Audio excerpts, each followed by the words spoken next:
Hi, we're here to talk about my top 10 books of 2020, and I have a pretty high opinion of my ability to rate books, so I think you're in good hands. I've read about 60 books, possibly slightly more this year, and I'm picking the 10 best that I have read. This doesn't mean they came out this year, it just means that they were ones that I personally read, and I recommend them. These are also in no particular order. They're basically in the order that I read them, so starting in January. Also, there's really a mixture of everything in here. I really read any kind of genre, so it's all over the place. My first top 10 book is The Priory of the Orange Tree, and this is actually the first book that I read this year. I'd heard a little bit about this book on BookTube and decided to read it, and I'd never read this author before.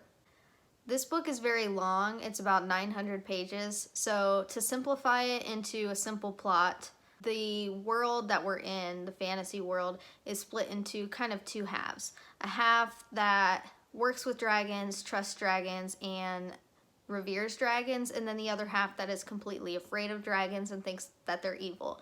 And we're coming to like an end of times in this world, and the two halves of the world are going to have to work together or against each other and try to figure out what they can do to stop the end of the world.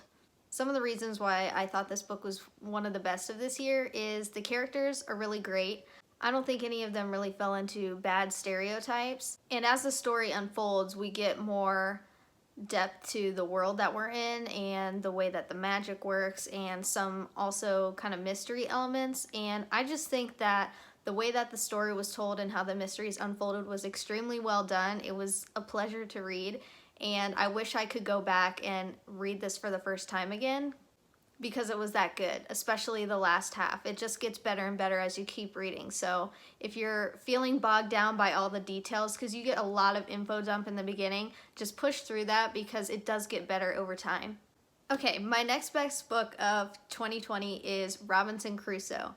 And I read this one because I really love to read about pirates, and this book is a classic and it was written a long time ago, so when you read this book it is kind of difficult to get through. It's not very long, but it takes a long time just because you have to think about each sentence and what it's actually trying to tell you. If you don't know the gist of Robinson Crusoe, essentially he was a farmer and he's rebelling against his family. He doesn't want to do the same old thing and be on the farm and not travel the world. So he decides to take a chance to be part of the crew on a ship, and then he ends up getting stranded on an island and has to learn how to survive there. Now, I don't know if this was the intention of this book, but it was actually really funny. Like, I was extremely amused by the antics of Robinson Crusoe, and he has this kind of self-deprecating sense of humor, which is something I really enjoy. And it's weird that this book was written, I think, like 300 years ago, and it can come across so funny to me in the modern day. So I think if you like adventure stories, if you like pirates, if you like survivalist type of stories, and you have a good sense of humor, I think you'll really appreciate Robinson Crusoe. Yes, it is a difficult read, but I think it's worth it. My next book is actually a nonfiction, and it is Quiet, The Power of Introverts.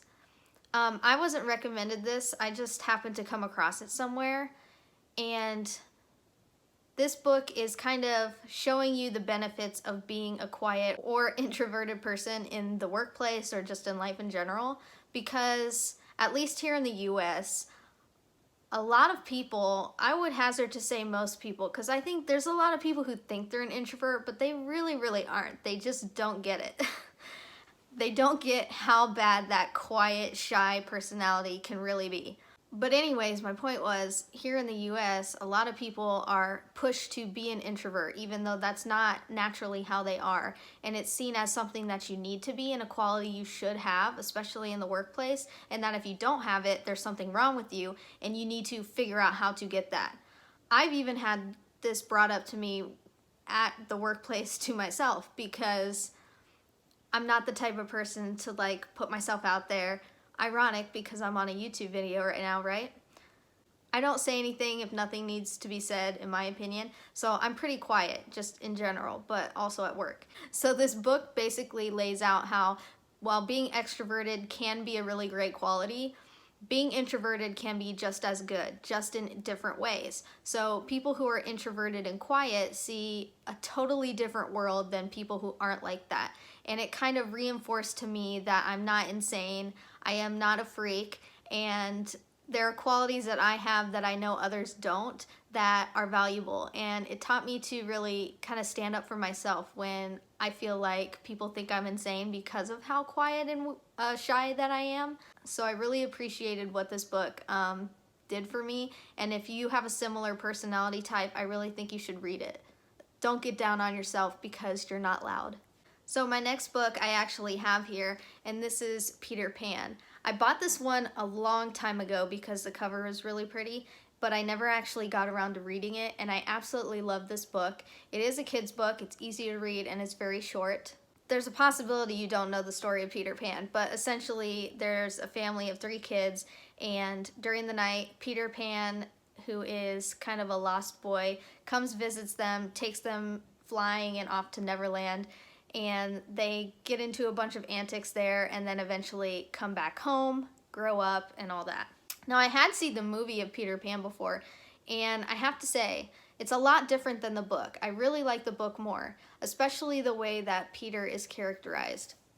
Because sometimes I think people see Peter Pan as a book that's saying there are good things about never growing up, and it's a good thing to want to like be a kid and be happy-go-lucky all the time and not worry about serious things. But in this book, Peter Pan is such a jerk, and it's really showing how being like Peter Pan and not caring about other people and caring about serious things is really a bad thing.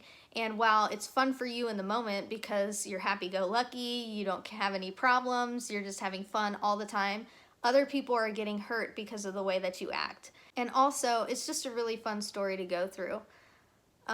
Especially the part, spoilers if you haven't read this, when the kids eventually come back home, the parents have been like in shock. They don't know where their kids are. They really gloss over that in the movie, but not in the book.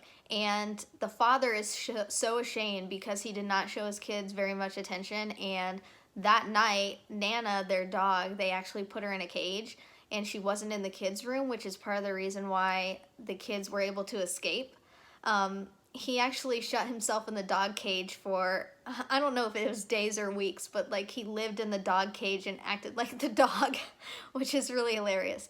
So I really recommend this book. It's fun, it's quick, it's easy, and it's a classic. So next, this shouldn't be a surprise to anyone. If you're any kind of reader, or especially fantasy reader, I'm sure you've read these, but it's not for the whole trilogy. The book that is one of my top 10 is Return of the King. I think that one was much stronger than the other two. I think book 1 was a little bit slow during certain parts. I think book 2, The Two Towers, was pretty boring. It was my least favorite of the 3, and it doesn't seem like a lot happens in book 2, but I really think book 3 was great. A lot of action is happening. It's fun to read, whereas some of the battles in the Two Towers were just terrible to read. And I think the ending of the series is really good. And another thing I appreciate is the ending is long. It takes a long time in several chapters to kind of wrap up all the loose ends. And this book really, really moved me at the end. Obviously, I knew what happened because I'd seen the movies, but after reading so much with these characters, especially Frodo and Sam, and knowing everything that they've been through, and then the way that it ends is so heartbreaking, but also happy at the same time. I don't usually tear up reading books, but Return of the King actually got me. So if you have read these, hopefully you agree with me. If not, if you're one of those people like I was, where you've tried to read this several times and just can't get into it, try again. I read this, or attempted to, many times and got about 100 pages in and had to give up. But I finally got through it this year. It's well worth it if you can do it. My next book for my top 10 of 2020 is Normal People. And I've actually heard some polarizing opinions on this. People either seem to love it or really, really, really, really hate it. I loved it. It's another short book. It's weird. A lot of these happen to be short.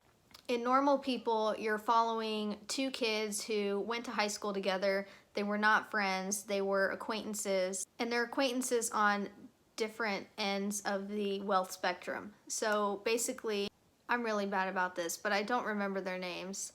But the girl in the story, she is someone who's really wealthy in the town that they grew up in, and the boy in the story, his mom is the girl's housekeeper, so her family's housekeeper. So because his mom works for her family, he ends up seeing her a lot and they kind of interact, but then when they're at school, they act like they don't know each other and pretend each other doesn't exist because the girl is very standoffish. She doesn't really get along with anyone at school. And then the boy is kind of popular, so he is too embarrassed to have his friends see him interacting with her because she's kind of like a social outcast.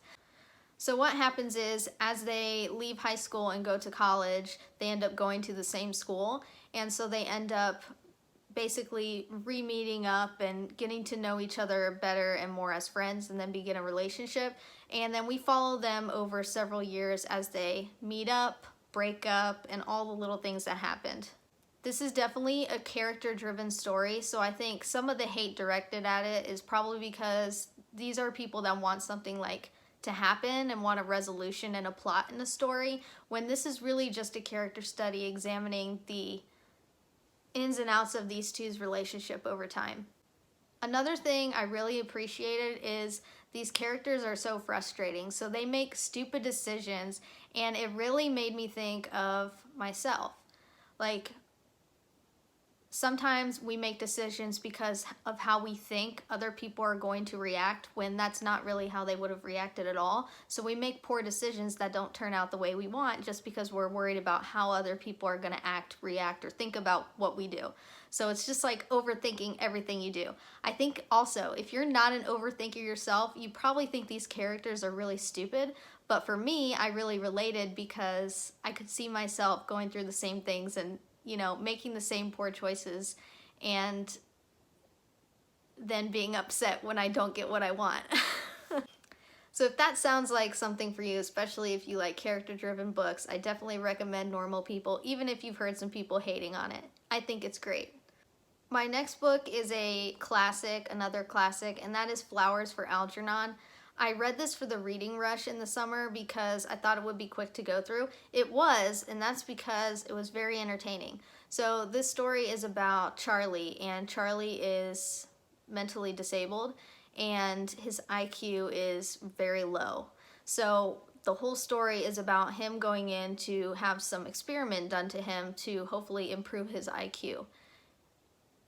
So he goes through the experiment and you see what happens and how he changes over time. This is not really a spoiler, but he does get smarter over time.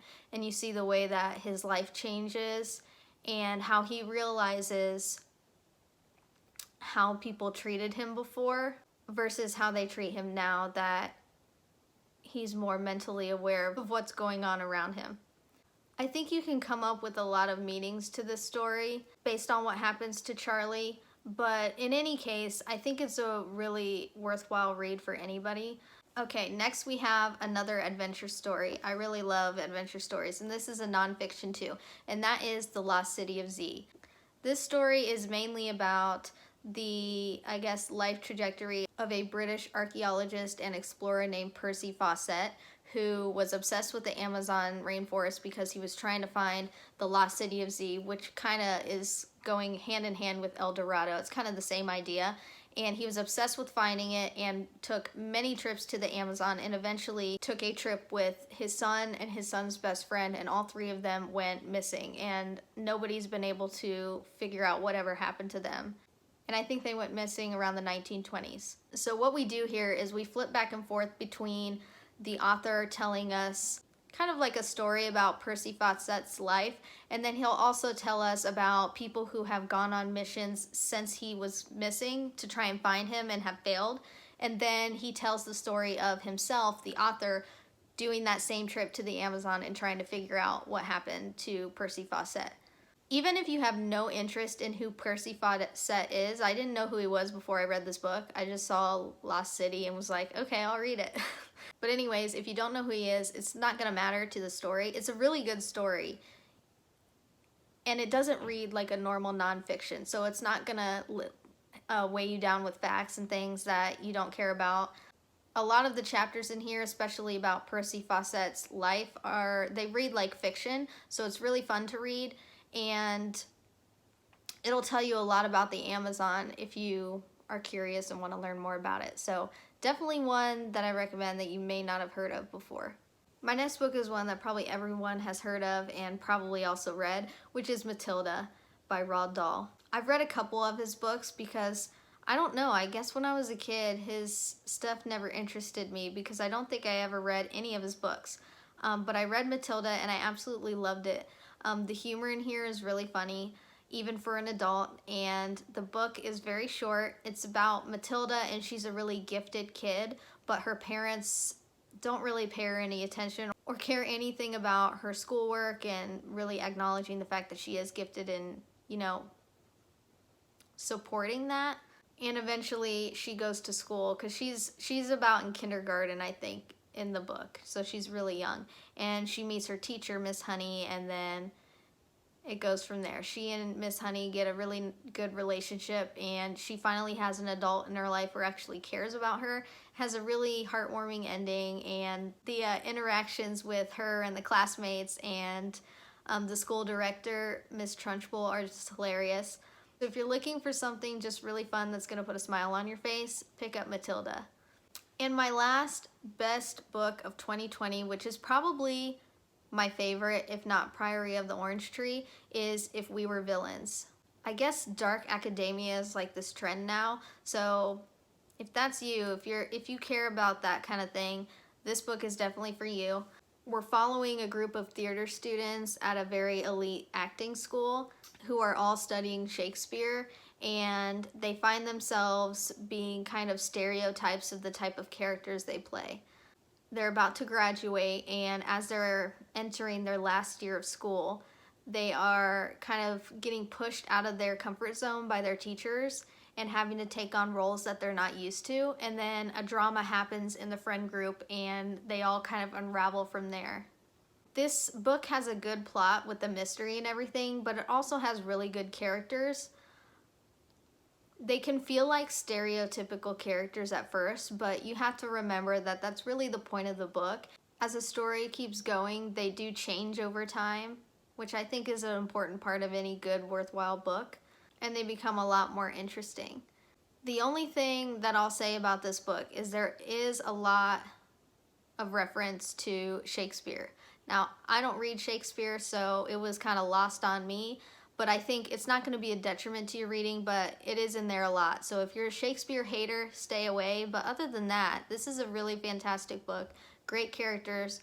The atmosphere is really awesome. And if you're a dark academia bandwagoner, this is going to be right up your alley. Okay, so that's it. Those are my top 10 books that I read in 2020. If you've read any of these, I'd love to hear what you thought about them. Whether you agree or disagree, it doesn't matter. Let me know.